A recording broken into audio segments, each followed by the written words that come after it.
नमस्कार बंधुरा Mampi house wife ब्लगे आपनादेरके सबाइके स्वागत जानाई।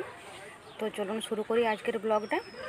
तो सकाल 7:30 बाजছে, এখন আমি তাড়াতাড়ি রান্না করতে শুরু করে দিয়েছি, তা না হলে এত গরম হয়ে যাবে যে আমি রান্না করতে পারবো না। তো এখন কলমি শাক আর পাট শাক আমি দোকান থেকে নিয়ে চলে এসেছি।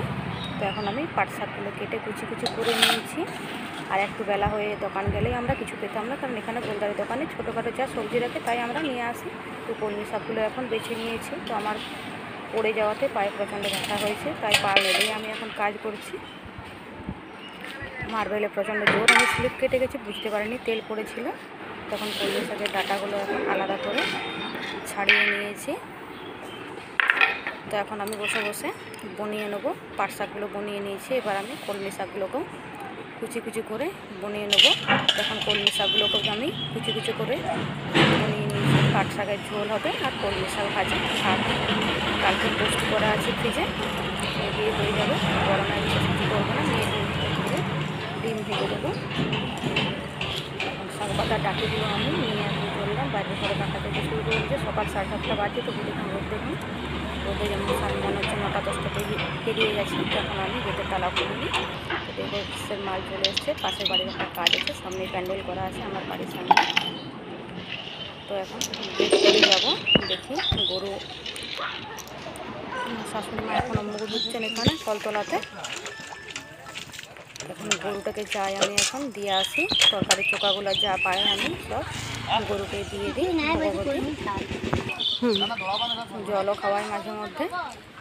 এখন গরুতে সব তরকারি চোকাগুলো খেয়ে নিল। প্যান্ডেলে এখন বাসের স্ট্রাকচারটা সাজানো আছে, ওই প্যান্ডেলের এই জিনিসগুলো নামানো আছে। তখন ঘরে চলে আসলাম। এখন আমি রান্না বসিয়ে নেবো, নাহলে বেলা হয়ে গেলে কিন্তু রান্না করতে প্রচণ্ড কষ্ট হচ্ছে এখন গরমে।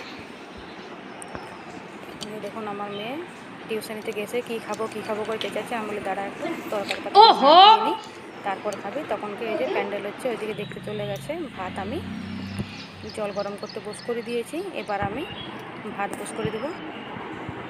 তো এখন আমি ভাতের চাল নিয়ে নেব।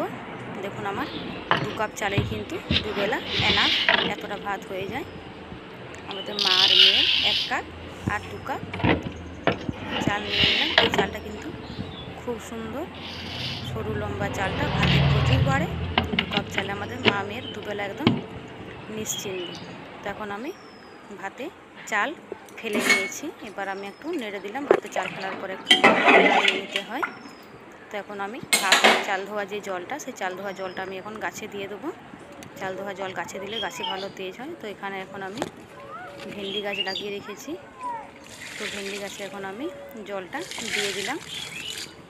অনেক কিছু গাছ লাগানো আছে। তো এখন ভাত হয়ে গেছে প্রায়, পাট শাকটা জলটাও বস করে দিয়েছি। এখন আমার লাচা খেতে মন গেছে। তো লাচা আমি খুব একটা দুধ দিয়ে খেতে পারি না, তার জন্য শুকনো শুকনো খেয়ে নিচ্ছি লাচা।